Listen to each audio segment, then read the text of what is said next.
Bueno, ante todo, muy buenos días.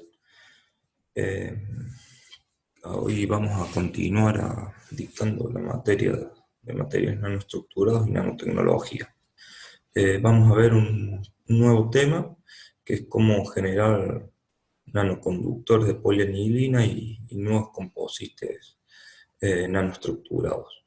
Eh, el tema del desarrollo un poco de estos nuevos eh, digamos, nanoconductores de polianilina.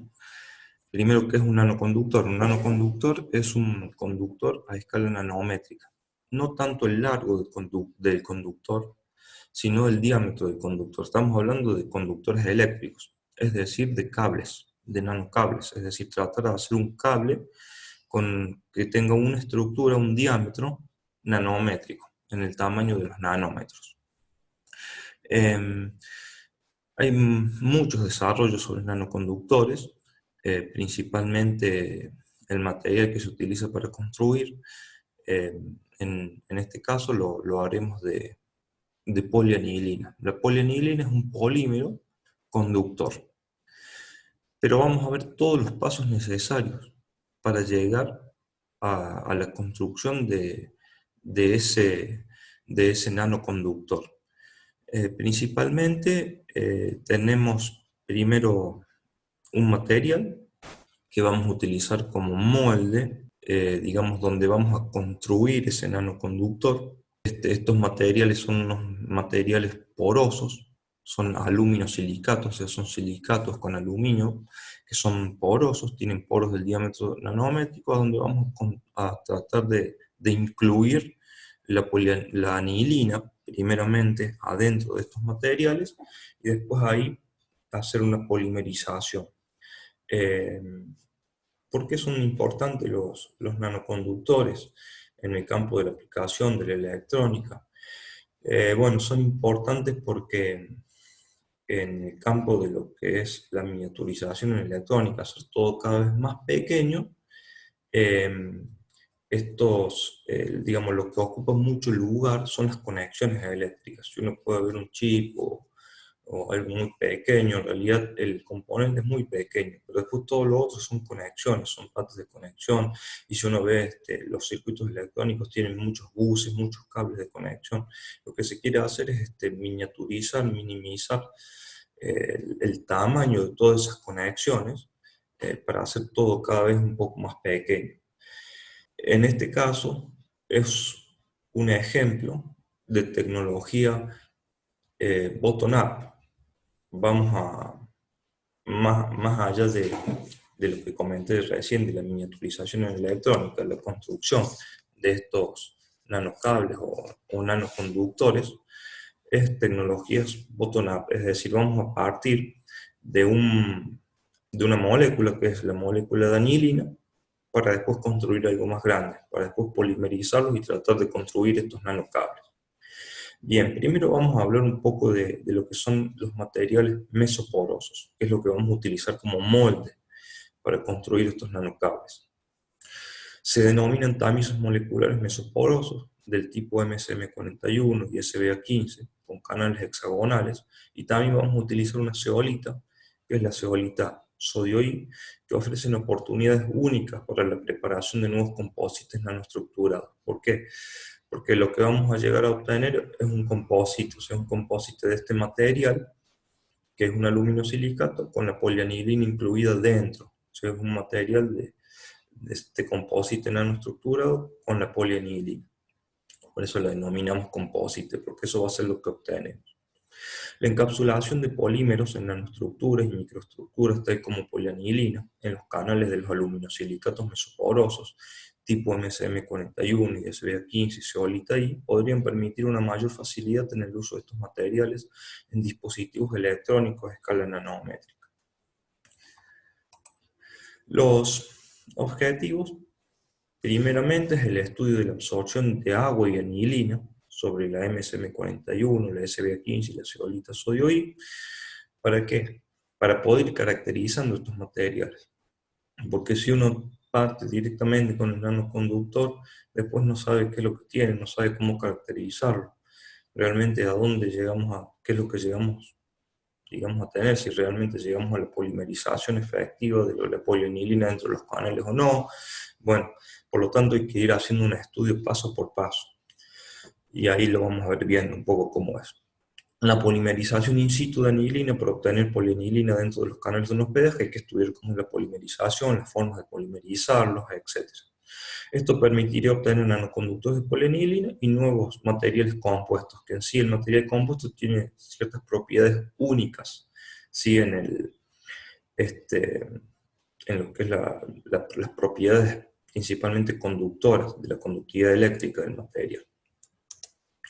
Bien, aquí está más o menos un esquema de lo que se quiere hacer. Estos materiales, que es el molde, esto que está aquí afuera, lo que está afuera del material, o sea, los que tienen esos canales nanométricos, y la idea es incluir moléculas de anilina dentro de esos canales, ¿sí? Dentro de esos nanocanales, eh, y luego polimerizarla allí adentro y se van a obtener, el nanoconductor, digamos, estaría dentro de uno de esos canales y pueden estar formados no por una, sino por varias cadenas de polianilina. Pero lo interesante es que el diámetro de esos canales es de tamaño nanométrico. Están digamos, en el orden de los 4, 5 o un poco más, 7 nanómetros, según el material que se utilice como hospedaje, ¿sí? Como molde. Al material que utilizamos como molde le vamos a llamar hospedaje. La necesidad de desarrollar materiales compuestos alternativos a escala molecular ha sido reconocido recientemente. Esto nos motiva a diseñar nanoconductores, nanocables, basados en polianilina, en PANI. Bueno, los materiales utilizados como hospedajes. Veamos. Entonces, dijimos que vamos a utilizar una MSM41 que tiene una simetría, una disposición de poros hexagonal, una zeolita I, que es cúbica, la simetría, digamos, que tiene, simetría cristalina, cristalografía, y la SBA15 que también tiene una disposición de poros hexagonal. Podemos ver la zeolita sodio I, es una, digamos, es una zeolita de la familia de las faucacitas. En realidad las zeolitas I son sintéticas, se sintetizan en el laboratorio. La zeolita I deshidratada tiene la estructura que vemos aquí a la izquierda, en donde tiene una caja, ¿sí? Que mide de 12,5 a 19 Armstrong de diámetro, es una caja grande, en lo que le llaman la supercaja o caja alfa. Y después tiene otras jaulas o cajas beta, que son estas más pequeñas, que tienen 6,6 Armstrong de diámetro.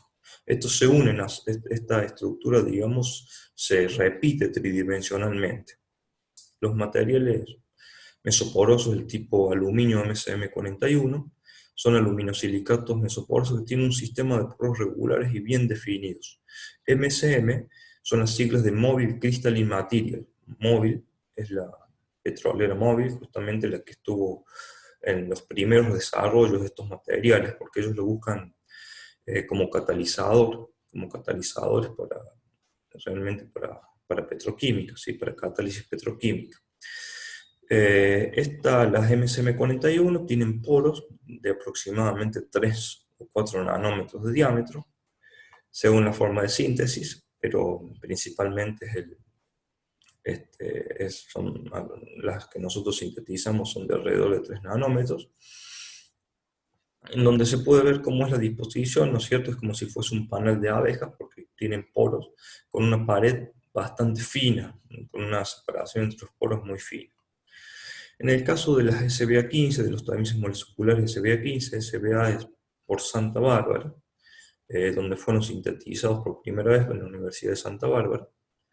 En este caso es una SBA15, hay muchos tipos de estos materiales. En cuanto a las MSM, hay también otros tipos de de MSM, como la MSM48. Bueno, en el caso de la SBA pasa lo mismo. Hay otros tipos, tienen otra distribución de poros.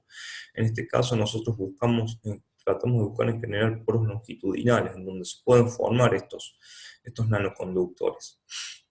Las zeolitas odioides no son tan longitudinales, pero bueno, se podría formar una cierta red de nanoconductores también. Bueno, en el caso del SB15, como estábamos hablando, es un material mesoporoso ordenado, también caracterizado por el espesor de la pared de poros y por su alta estabilidad térmica e hidrotérmica. En el caso de los canales longitudinales son muy parecidos en el caso de una MSM41, porque son todos canales longitudinales bien definidos, pero la diferencia que tiene una SBA15 es que las paredes son más gruesas que la MSM41. Eso le da una estabilidad térmica e hidrotérmica mucho mayor, o sea, una estabilidad de la temperatura, ¿sí? Mucho mayor que una MSM41, que es mucho más lábil, pero el tema es que al tener ese grosor en los canales le da microporosidad, o sea, existen microporos que muchas veces unen los canales, otras veces no, estos microporosidad no llega a unir los canales, pero tiene esa microporosidad adicional. Bien, ¿cómo están formadas las estructuras de estos materiales? Estos materiales tienen una estructura de silicio-oxígeno tetraédrico, es decir, el silicio está en el centro de un tetraedro regular, así como se muestra aquí abajo a la derecha de la filmina. Está este silicio en el centro del tetraedro y en los vértices hay oxígenos. Y esto se une así tridimensionalmente a otros tetraedros silicio-oxígeno. Pero se denominan aluminosilicatos porque algunos de esos silicios son reemplazados por un aluminio en esa red.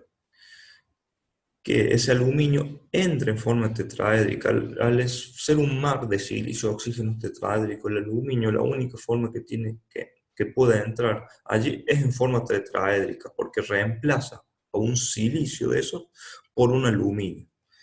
En ese caso,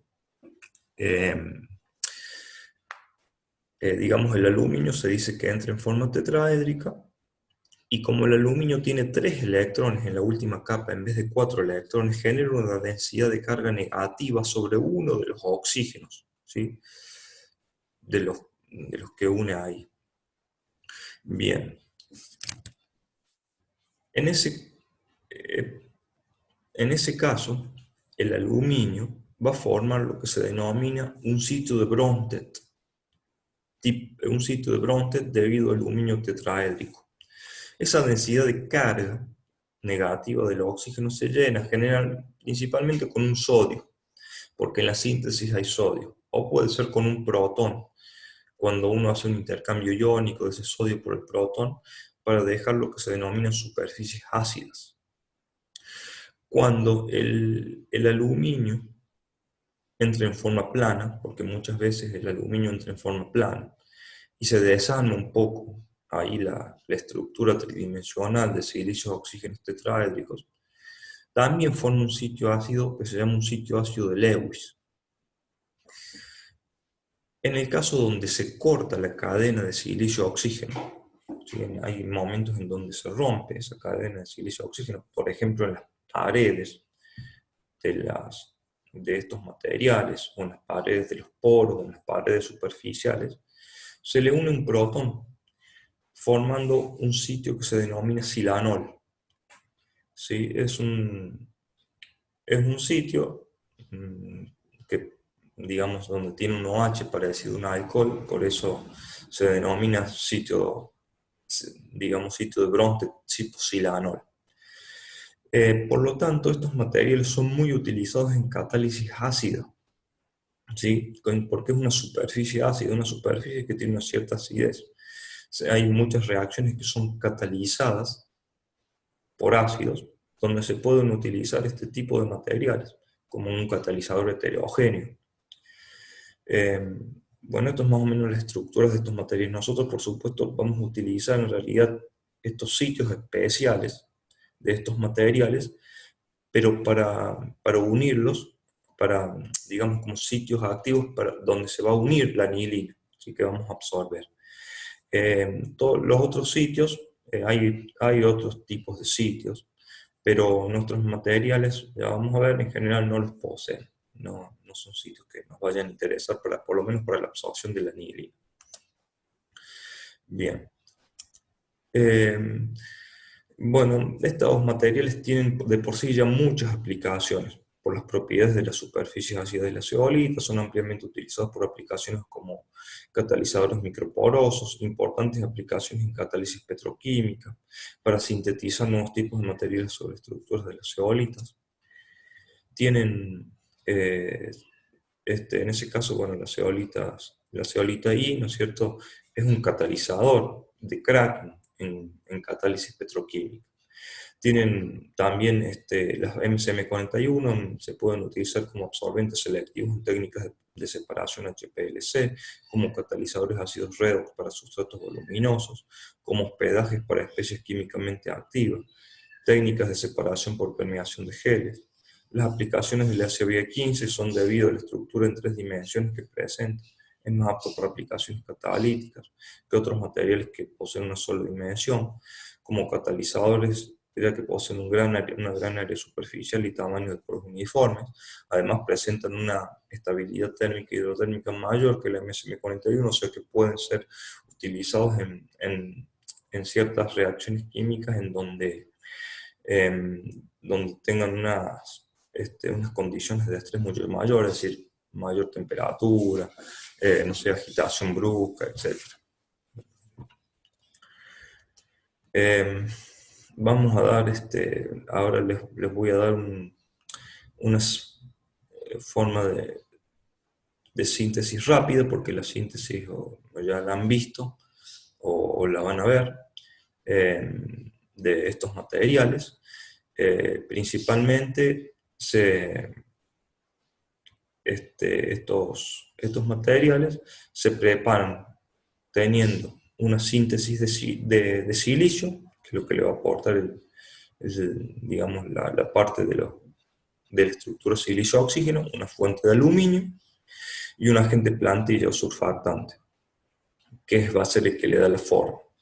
En general, la fuente de silicio se utiliza sílica coloidal, como fuente de aluminio, aluminato sodio para la fabricación de la MSM41, o sea, para la síntesis y el desarrollo de estos materiales de la MSM41, y como agente plantilla o surfactante, un bromuro de acetiltimetilamonio y un hidróxido de tetrametilamonio. La relación silicio-aluminio fue de 33, en este caso de estos materiales. En la síntesis de la zeolita I, se utiliza tetraetilortocilano y aluminato de sodio como fuente de aluminio.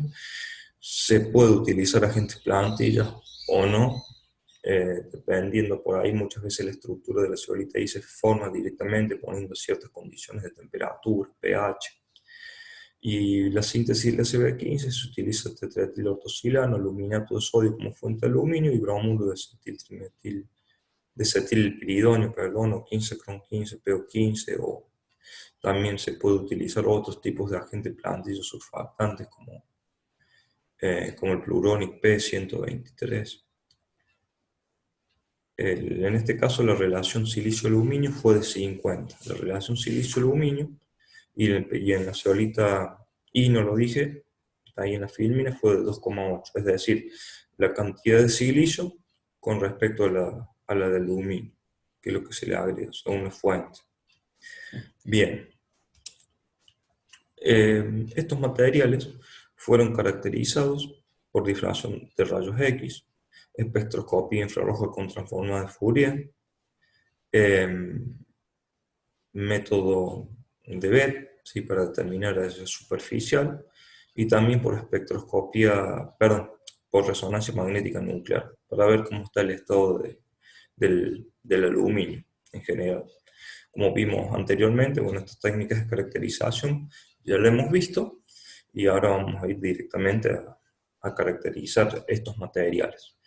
No lo dije anteriormente, pero bueno, el agente plantilla, ¿no es cierto?, o el agente direccionador de la estructura es el que va a formar los poros. Estos materiales son materiales que tienen cadenas digamos, son de cadenas grandes, de moléculas grandes, y son materiales en donde tienen una cabeza polar y una cola polar. Por lo tanto, cuando se les pone el agua forman micelas. ¿Sí? Esas micelas, que tienen un cierto tamaño, son los que van a formar los poros de estos materiales, ¿sí? Porque la estructura de silicio, oxígeno y aluminio se va formando alrededor digamos, de estas micelas de surfactantes. Luego, cuando se termina de formar el material, ¿sí? Después estos materiales se desorben. Eso quiere decir que se los pone a temperatura y con un flujo de gas inerte para que le saque ese surfactante que queda dentro de los poros y el poro queda libre. Porque los materiales son orgánicos, o sea que se queman a temperatura. Bien, continuemos. Lo que se presenta aquí es un espectro infrarrojo con transformado de Fourier de la sodio aluminio SN41 en bromuro de potasio. La sodio aluminio SN41 es un sólido, ¿no es cierto? Esto es un espectro infrarrojo con transformado de Fourier para sólidos. El bromuro de potasio sirve de soporte para este material. El bromuro de potasio es prácticamente transparente en el infrarrojo. No absorbe en el infrarrojo, por consiguiente, lo que se termina viendo es el espectro solamente de la aluminio MSM41. ¿Cómo se hace? Se pone un poquito de esta MSM41 en bromuro de potasio, los dos son sólidos, se mostrearían bien, y se los pone a presión, o sea, esto se lo pone en un pastillero, o sea, en algo para hacer una pastilla, se lo pone a presión para que se forme la pastilla, y eso va al infrarrojo con transformado de Fourier. Lo que se puede observar, la montaña que está aproximadamente entre los 4.000 y 3.000 centímetros a la -1, es debido principalmente a stretching OH, que es muy probable que sea debido al agua que contiene el material y otros stretching OH propios del material. El tema o sea, por ejemplo, los grupos silanoles. Pero el tema que el bromuro de potasio es higroscópico, por lo tanto tengo mucha agua ahí metida dentro de eso. Aproximadamente también a los 1.500 centímetros -1, en realidad 1.630, esta parte que está acá, aquí están los bending del agua. Y las bandas características del material MSM41, o sea, lo que lo caracteriza, la huella dactilar de este material, son estas bandas que están aquí abajo, esta banda que está por aquí a 1.229, 1.080 centímetros a la -1, que es esta que está aquí, y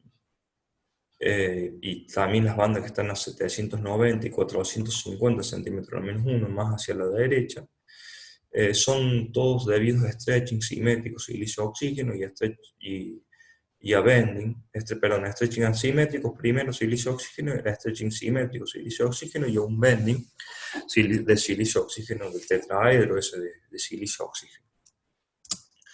Bien, en cuanto a la CBA también son todas muy parecidas las huellas dactilares, si bien es cierto tienen algún corrimiento de esas bandas, porque son todos aluminosilicatos.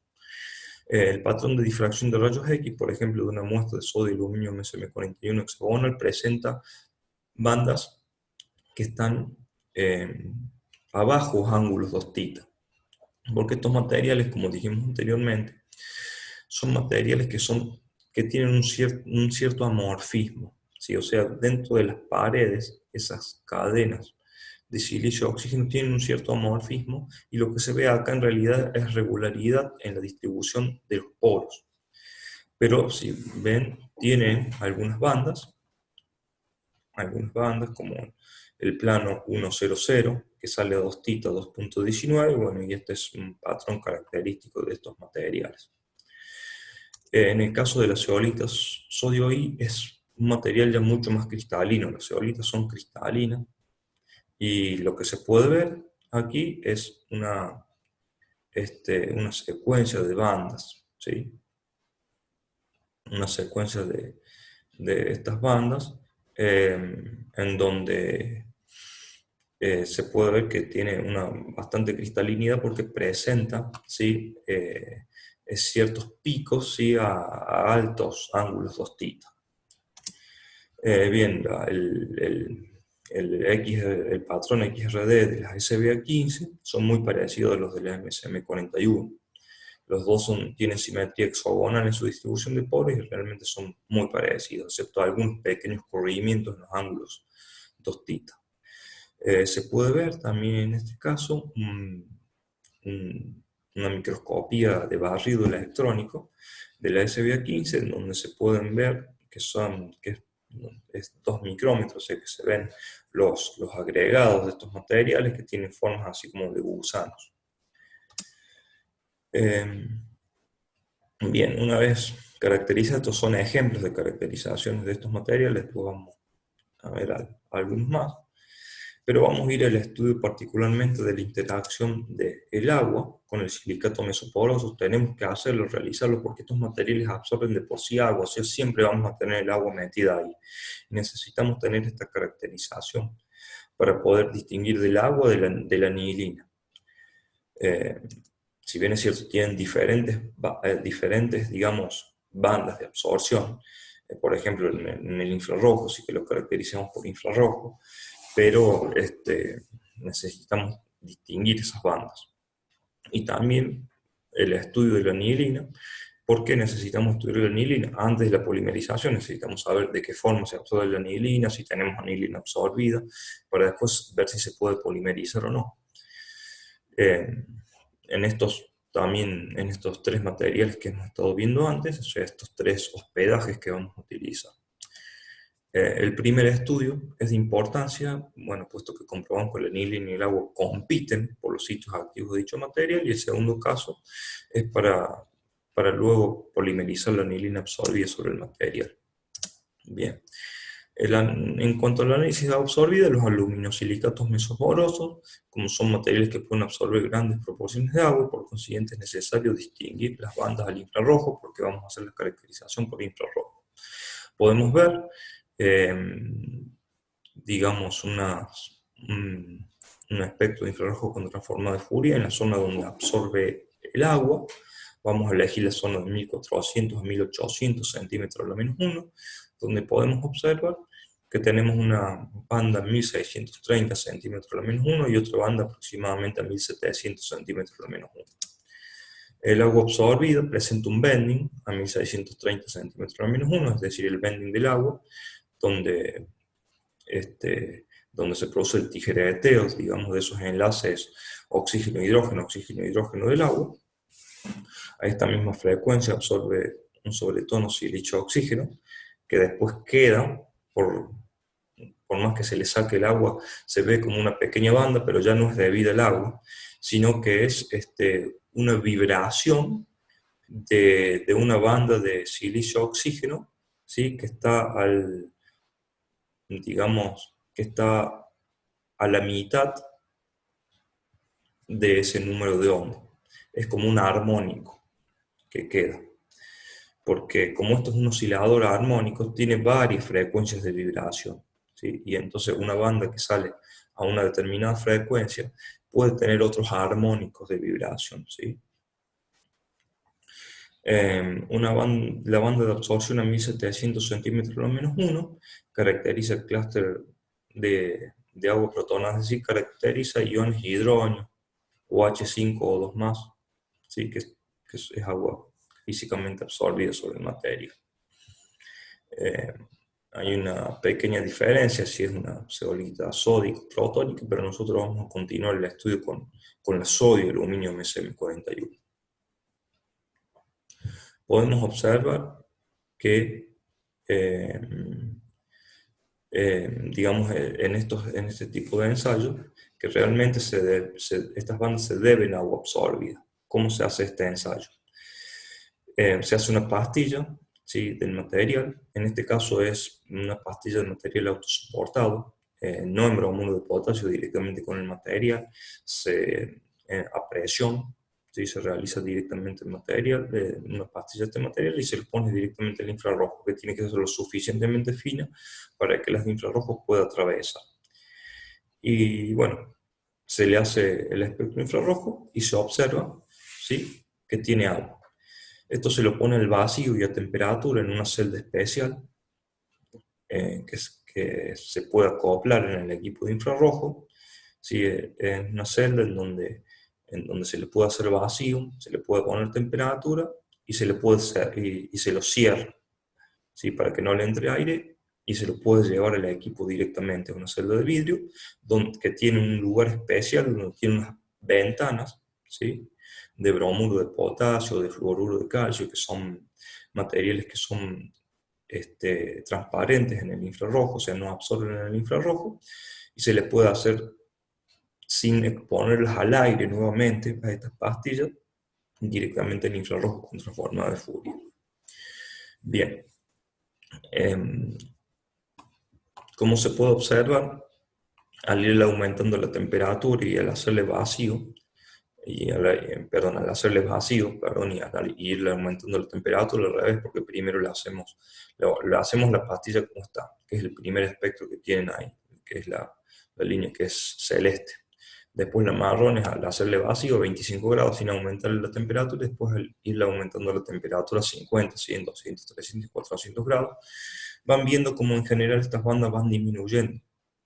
¿Por qué? Porque las moléculas de agua absorbidas sobre la superficie del material o dentro de los poros se va desorbiendo, va saliendo con la temperatura. Por lo tanto, no son bandas propias del material, son realmente las bandas de agua que queremos ver. Y bueno, tenemos esas dos bandas, ya saben, 1700 y a 1630 centímetros lo menos. Bien, se puede sacar una determinada interacción y se puede decir que la relación del área de las bandas 1703 a la banda 1630 es mayor para la forma sódica que para la forma protónica, indicando que el agua protonada podría estar predominantemente asociada al catión metálico, ¿sí?, al sodio. Porque el sodio también, acuérdense que nosotros tenemos sodio ahí unido a un sitio de Bronsted. En ese caso, generalmente los cationes pueden formar varias capas de hidratación. El agua protonada desaparece a los 200 grados centígrados bajo vacío, y lo que nosotros sabemos es que el proceso de deshidratación de las muestras es completo, luego de calentar la muestra 400 grados por 4 horas al vacío. Ahora pasamos al estudio de la absorción de anilina sobre MSM41. Se postulan diferentes asociaciones anilina-MSM41 con el objetivo de determinar los posibles modos de absorción de anilina sobre estas superficies. Este estudio nos dará el debido sustento para la posterior polimerización de anilina in situ que desarrollaremos para preparar nanoalambres conductores. ¿Por qué polimerización in situ? Porque nosotros no es que hacemos la polianilina en forma bulk, si digamos, o sea, aparte, y después la metemos dentro de los canales. No, nosotros primero, dentro de los canales de estos materiales, ponemos las moléculas de anilina, o sea, absorbemos las moléculas de anilina, y después la polimerizamos ahí adentro. Por eso le llamamos polimerización in situ. In situ es dentro de los canales, ¿sí? O sea, in situ significa en el lugar. Dentro de los canales va a ser nuestro lugar de polimerización. Bien, como podemos ver, la anilina, ¿sí?, está formada por un anillo aromático y un grupo amino unidos a su anillo aromático. Se postulan diferentes asociaciones anilina-MSM41 con el objeto de determinar posibles modos de absorción de anilina sobre estas superficies, y este estudio nos dará el debido sustento para la posterior polimerización de anilina in situ que desarrollaremos para preparar nanoalambres conductores de polianilina. Bien. Este es un diagrama del equipo que se utiliza para absorber anilina de estos materiales. ¿Qué tenemos? Tenemos esto es un equipo que está todo hecho de vidrio, en donde tenemos estos que se ven aquí, que son como unos robinetes, ¿sí?, que son realmente válvulas de vacío, en donde tenemos tres, ¿sí?, tres válvulas de alto vacío que se pueden cerrar y abrir para cortar la salida del flujo de aire o de lo que haya, ¿sí?, dentro del equipo. Esto se lo conecta a una bomba de alto vacío. Lo que se ve acá, estas otras dos partes, esto que parece un tubo de ensayo cerrado, es una trampa, ¿sí?, para que cualquier cosa que esté adentro del equipo no pase directamente a la bomba de alto vacío. Ahí se puede poner un baño de hielo sal, un baño de nitrógeno líquido, lo que sea, para condensar todo lo que se requiera, lo que se requiere condensar para que no pase la bomba de alto vacío. Tenemos una U de mercurio para saber si se está haciendo realmente vacío dentro del equipo o no. Y bueno, realmente está este equipo en eh, donde es prácticamente un brazo con una placa de vidrio poroso. Por encima de esa placa de vidrio poroso se pone el material, bueno, no lo dije anteriormente, pero tanto la zeolita como los aluminosilicatos están en forma de polvo, porque en la síntesis las partículas que hay son prácticamente micrométricas, están en el orden de los micrómetros, y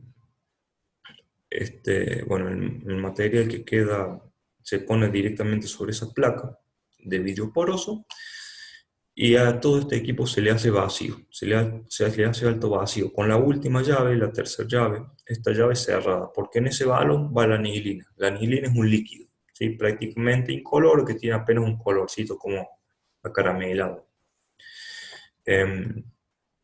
Donde se le hace alto vacío a este material con unas placas especiales, se lo calienta a la temperatura que quiere. En nuestro caso lo calentamos a 200 para probar, y a 400 grados centígrados.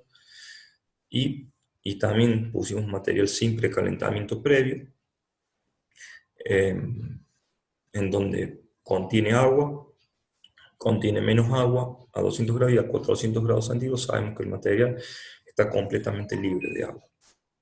Bien.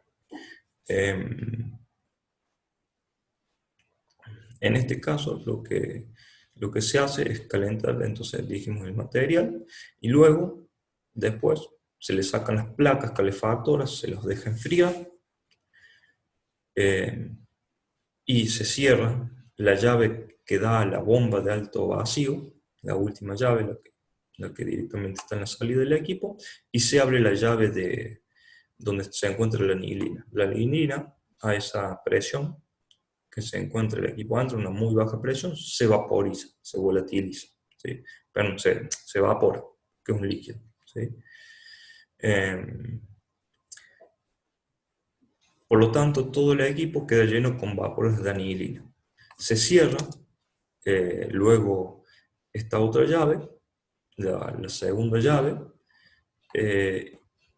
y se puede separar el equipo, porque estas uniones que parecen esferas son realmente uniones esféricas del vidrio, donde se puede separar y se lo lleva a una estufa para tener digamos, una mayor anilina en forma de vapor dentro del equipo, una mayor cantidad de anilina en forma de vapor. Se lo deja en una estufa a 60 grados centígrados durante 48 horas. En esas 48 horas se les va absorbiendo moléculas de anilina sobre el material. La absorción de anilina se hace en fase vapor, no en fase líquida, porque si le pusiéramos líquido directamente, todos los canales se saturarían de anilina, y nosotros queremos que en realidad la anilina se absorba prácticamente dentro de los canales, porque si no quedaría muy fuera de los canales. Si digamos todo el material mojado con anilina, nosotros realmente queremos que la anilina se vaya absorbiendo sobre los sitios activos de este material, para que no haya anilina fuera de los canales, ¿sí? Bien, al hacerle un infrarrojo con transforma de Fourier a este material con anilina absorbida, se pueden observar las bandas de anilina absorbida más las bandas de agua. ¿Por qué? Porque nosotros ese material lo sacamos, ¿sí?, de ahí adentro, lo ponemos nuevamente el aire, y hay una reabsorción de agua. Y podemos observar este espectro infrarrojo con transforma de Fourier, en donde podemos ver que tenemos el espectro infrarrojo completo, que es el que está en línea de trazos, digamos, son los puntos en realidad, los datos que sacamos del equipo, sigue el ajuste, que es la línea de trazo, y podemos ver que las bandas se solapan, ¿sí? se juntan, están juntas las bandas de anilina más las bandas de agua, porque tenemos una banda de anilina que podemos ver en la tabla que absorbe a 1620 centímetros la menos 1, y inmediatamente al lado de 1630 tenemos el bending del agua. Por lo tanto, hay que hacer un proceso que se denomina de convolución, que es un proceso matemático, en donde se separan esos picos. ¿Sí? Cuando se hace el ajuste de la curva del, eh, del espectro infrarrojo, se realiza la deconvolución. Y entonces se pueden separar los picos, y podemos ver en donde se separa el pico que llamamos de agua protonada, ¿sí? el, el, el agua neutra, que en realidad es el bending del agua. Tenemos un bending del grupo amino de la anilina, que absorbe 1620, 1622 centímetros lo menos 1, y dos stretching de anillo aromático. Un stretching asimétrico, que es el que absorbe 1600 centímetros lo menos 1 aproximadamente, y 1500 centímetros lo menos 1 absorbe el, el otro stretching, que es el stretching simétrico del anillo aromático. Si en un caso, en una stretching, el anillo aromático, en el stretching simétrico, digamos, es como que el anillo aromático se agranda y se achica. En el stretching asimétrico se deforman porque hay algunos de esos enlaces carbono-carbono del anillo que se acortan y otros que se alargan, digamos, se produce como una deformación. Bien. Siguiendo con los estudios, lo que tengo que decir acá es que se probaron, que lo dije un poco antes, lo vuelvo a repetir, se probaron las tres posibilidades. El material, antes de absorber anilina, se lo dejó sin desorber, no se lo puso a temperatura. Por lo tanto, todos los sitios estaban bloqueados con agua. Después, se produjo un precalentamiento a 200 grados centígrados por 4 horas bajo vacío, donde el material tenía todavía agua absorbida. Y por último, la precalentada a 400 grados centígrados para luego absorber anilina, que estaba completamente sin agua antes de la absorción de anilina. Lo que se puede observar es que los tres absorben anilina, ¿sí? Son las curvas A, B y C que se presentan en el gráfico. Las tres absorben anilina. Y si lo comparamos con respecto al espectro infrarrojo de la anilina pura, podemos observar que en las bandas prácticamente no existe corrimiento. Por lo tanto, se puede inferir que en los tres casos en general, la unión es débil. ¿Por qué? Porque si nosotros tendríamos una unión fuerte, ¿sí? Una unión más fuerte de la anilina con respecto al material, que ya vamos a ver cómo se puede llegar a unir, las bandas de la anilina absorbida sobre el material se correrían, ¿sí? Del lugar, porque la fuerza o la distancia de esos enlaces cambiarían de alguna forma, ¿sí? O sea que la unión en general con el material es débil. Como no han sido detectados ciertos complejos, digamos, de la unión de la anilina al sodio a través del grupo amino, no existirían. ¿Por qué? Porque estas bandas aproximadamente saldrían a 1578 centímetros a la menos 1, aproximadamente por aquí, digamos entre 1600 y 1500, pero lo cual no se observa prácticamente ninguna banda, por lo tanto se descartan esas asociaciones entre el sodio del material con el grupo amino de la anilina. Por lo tanto, la absorción para la muestra A debería ser que se produzca principalmente entre los electrones pi del anillo aromático y el sitio receptor de electrones del material, como un catión sodio o un grupo silanol. Pero como el catión sodio está fuertemente enlazado a la red de aluminio MsM41, deberían ser más probables las interacciones pi del anillo y los grupos silanoles. En este caso sería la muestra que completamente desorbida, en donde no hay agua directamente la anilina, entonces se uniría a través de los electrones pi del anillo aromático con respecto, ¿sí? a un grupo, digamos, a un sitio activo del material mesoporoso. Creemos que es muy probable que se produzcan con los grupos iranoles o también con algún otro grupo que podría ser. Si es que el sodio no tiene agua, probablemente también podría ser.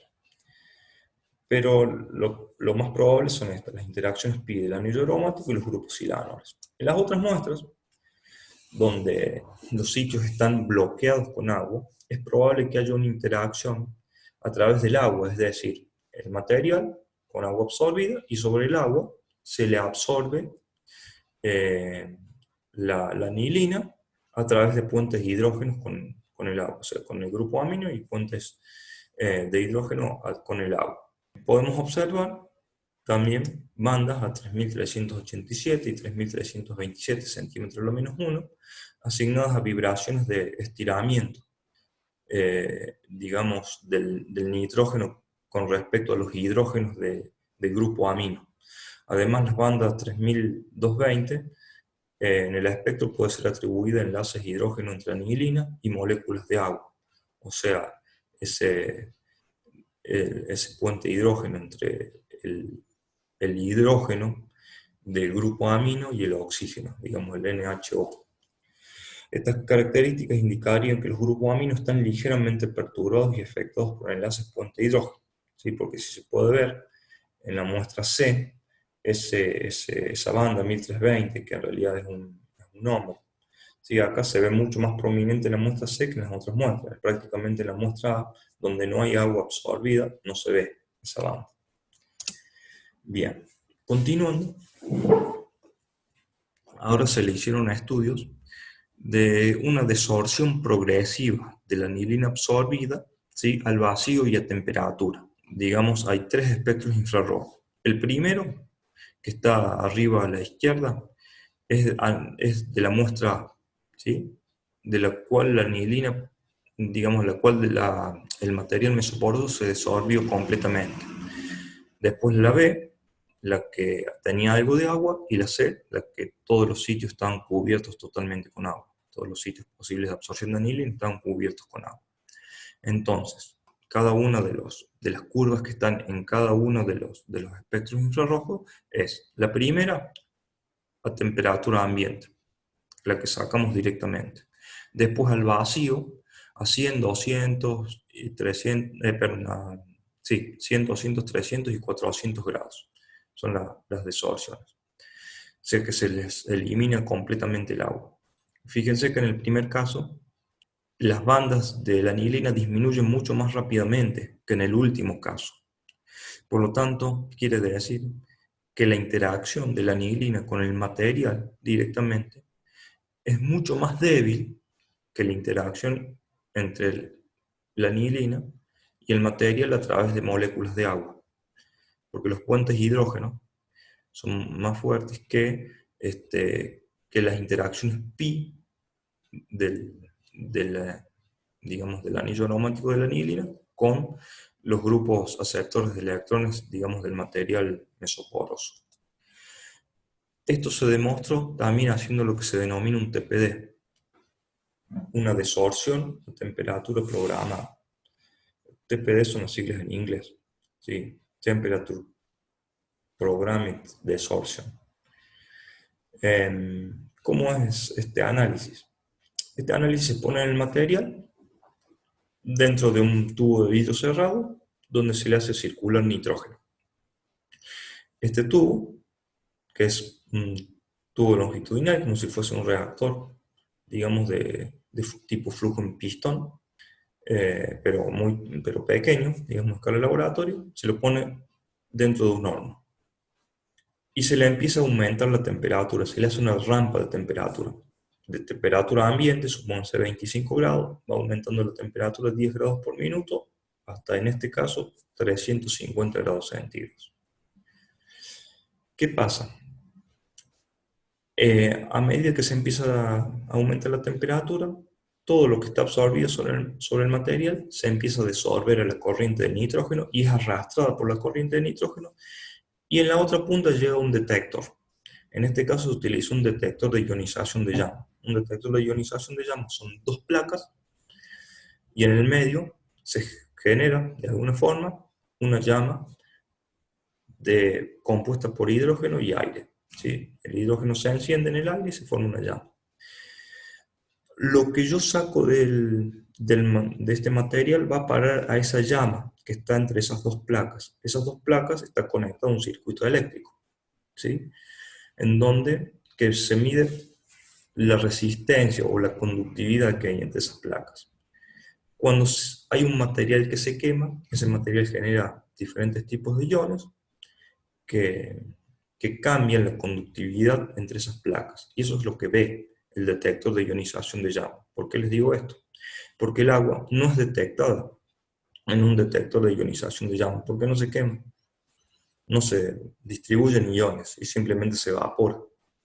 En cambio la anilina, sí, al quemarse, se rompe toda su molécula en iones y genera realmente una variación en la conductividad eléctrica de esas placas y es detectada por el detector de ionización de llama. Por lo tanto, lo único que puedo ver, ¿sí?, de lo que tiene mi material, de lo que se puede disolver de mi material, es la anilina. Se observa un pico, ¿sí?, característico de la desorción de anilina. El máximo de ese pico simboliza la mayor velocidad de desorción de anilina del material. Y se puede ver que para los tres materiales, ese máximo del pico es diferente. Para el material en donde la anilina se absorbe directamente sobre la superficie del hospedaje, podemos ver que es a 138 grados. Y a 154 grados sale la anilina de aquel material que se unía a través de moléculas de agua, ¿sí?, de la muestra C. Digamos, aquí se determinó que realmente las uniones entre entre la anilina absorbida directamente al material a través de los electrones pi del anillo aromático son mucho más débiles que los puentes hidrógenos, digamos, con que se unen la anilina a través de moléculas de agua del material que no estaba completamente desorbido. Por lo tanto, el proceso de deshidratación de las muestras es completo luego de ser calentada a 400 grados centígrados durante 4 horas. La anilina en la muestra previamente deshidratada debería estar predominantemente unida a la mesoestructura a través de interacciones pi débiles y de los grupos silanoles y de los sodios. Si las estructuras contienen agua absorbida, la coabsorción de anilina podría ocurrir por puentes hidrógenos débiles a través de moléculas de agua, y la anilina absorbida sobre el material es posible de ser polimerizada in situ. Bueno, con respecto al análisis de agua y la zeolita I y su comparación con la MSM41, podemos ver que el bending de agua absorbida absorbe a los 1641 centímetros lo menos 1, lo cual indicaría una interacción más débil. En el caso de la MSM41, que absorbía 1630, no se observa la banda de agua protonada. Bueno, en la zeolita I existen grupos silanoles más débiles, por los cuales la acidez es más baja, y casi todos los sitios bronce existentes están bloqueados por sodio. En cuanto a la absorción de anilina sobre la zeolita I, podemos ver que la absorción fue llevada a cabo como en el caso anterior, pero la muestra fue totalmente desorbida de agua, ¿sí? Ya no se probó los distintos casos, directamente vamos al caso mejor, que es cuando la muestra está totalmente desorbida y la anilina se une directamente sobre el material, porque las interacciones son mucho más débiles, o sea que es mucho más fácil después polimerizarla. Podemos ver que, o supuestamente son, por lo menos en el caso de la MSM41, vamos a ver qué sucede acá en el caso de la zeolita sodio I. Podemos observar que hay un corrimiento de la banda, de la banda del bending del grupo amino de la anilina, con respecto de la MSM41. Y vamos a ver, cuando hacemos la deconvolución, nos fijamos que el bending del grupo amino, que en la sodio aluminio MSM41 absorbía 1622, 1625, ahora absorbe 1630, 1633. Y las otras bandas prácticamente no cambian de la anilina, solamente cambia la del bending de grupo amino. Esto quiere decir que el grupo amino de alguna forma está perturbado, o sea, hay una perturbación. ¿Y por qué sucede esto? Porque ahora la anilina se une por el grupo amino, en vez de unirse por el anillo aromático, por los electrones pi del anillo aromático, como se unía en la MSM41, ahora se une por el par de electrones desapareados del grupo amino, probablemente, a un catión sodio o un grupo silano. Y podemos ver que digamos, esta unión es mucho más fuerte que la anterior. Acá las bandas están un poco separadas, habría que unirlas un poco más y vamos a ver que acá, digamos en la MSM41, la desorción de la anilina al vacío y a temperatura es mucho más rápida que en el caso de la zeolita I. Y esto lo podemos observar haciendo un TPD. Si hacemos un TPD como hicimos anteriormente, para el caso de la MSM41, ¿sí? Era 138 grados, pero ahora se presentan dos picos en el caso de un TPD de anilina, ¿sí? Para la zeolita sodio I, se presentan dos picos a 350 grados y a 498 grados. Lo primero que podemos observar es que digamos, la máxima velocidad de absorción de anilina, o sea, los máximos de los picos estos, es mucho mayor que en el caso de la MSM41. Por lo tanto, el enlace es mucho más fuerte en el caso de la zeolita sodio I, ¿sí? El enlace de la anilina con respecto al material. ¿Por qué presenta dos picos en el caso de la zeolita sodio I? Y por la estructura de los poros que tenía. Si ustedes se recuerdan, la zeolita sodio I presentaba una caja grande, digamos, donde tenía un volumen más grande, y ese volumen grande está unido por bocas más pequeñas, entonces se forma como una especie de cuello de botella. Primero sale la anilina débilmente absorbida, que está en la boca de esos poros o en la superficie del material, y luego sale la anilina que está contenida dentro del grueso de la anilina, digamos que está contenida dentro de esas cavidades más grandes. Por lo tanto, forma dos picos. Pero bueno, podemos observar que las interacciones entre la anilina y el material son mucho más fuertes en el caso de la zeolita sodio I. Cuando pasamos al análisis de agua absorbida sobre el SB15, que es el último material, los pH que teníamos, podemos observar que es muy parecido en el caso de la sodio-aluminio MSM41 y las bandas de absorción son a 1637 y 1701 centímetros la menos 1. Se corre un poquito. No tanto como en el caso de la zeolita sodio I. Estos son análisis de agua para ver cómo disminuye la cantidad de agua absorbida, etc. Pero a nosotros lo que nos interesa saber de todo esto es que las muestras quedan totalmente libres de agua al ser calentadas a 400 grados centígrados bajo vacío. Igual que en el caso tanto de la zeolita sodio I como en el caso de la MSM41. Para el material sodio-aluminio CB15 el comportamiento es muy similar al de la sodio-aluminio MSM41, se observan dos bandas, igual que antes, el bending del grupo amino y el agua protonada, o sea, de los iones hidrógeno o H5+. Por lo tanto, en la zeolita sodio I el bending del agua absorbe los 1641, no, pero que indicaría una interacción más débil, pero bueno, lo que nos interesa más que nada acá es que el proceso de deshidratación de las muestras es completo, luego de calentarla a 400 grados centígrados durante 4 horas al vacío. En cuanto a la absorción de la anilina sobre la CB15, se pueden observar bandas correspondientes a una vibración de deformación del grupo amino, a 1622, 1625 centímetros al menos 1, y dos vibraciones de stretching carbono-carbono anillo aromático, 1604 y 1500 centímetros al menos 1. Las bandas características de la anilina están más ocultas en el espectro de la anilina sodio-aluminio CbA15 por estar solapadas con las bandas de absorción de agua, posiblemente por contener mayor cantidad de agua. ¿Sí? Puede ser que este absorbe un poco más de agua que en el caso de la MSM41, pero en general las bandas son iguales.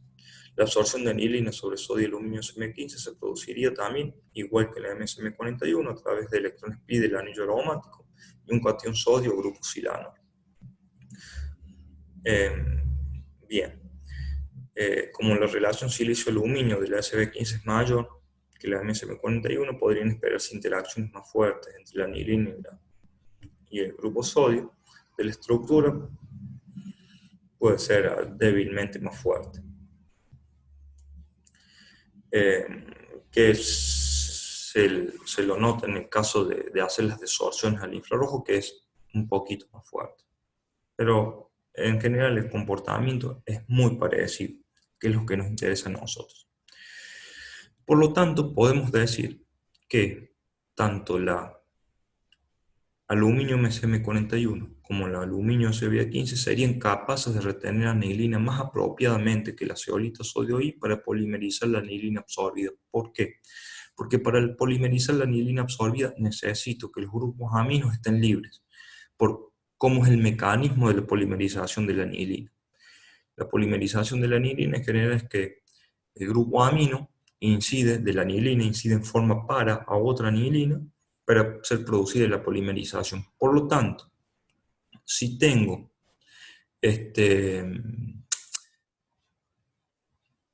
digamos, bloqueado el grupo amino, porque justo la anilina se está absorbiendo sobre el material a través del grupo amino, no me sirve porque la polimerización me va a costar mucho o probablemente no se produzca. Por lo tanto, para seguir con la polimerización de la anilina in situ, o sea, dentro de los poros de estos materiales, vamos a utilizar estos dos hospedajes, la sodio-aluminio SM41 y la sodio-aluminio SBA15, que son los dos materiales en los cuales la anilina se absorbe apropiadamente. Bueno, en otro video vamos a continuar con la polimerización in situ y la caracterización ya para formar los nanoalambres conductores de polianilina. Entonces ya en breve les estaré subiendo el nuevo video para continuar con este tema. Chao.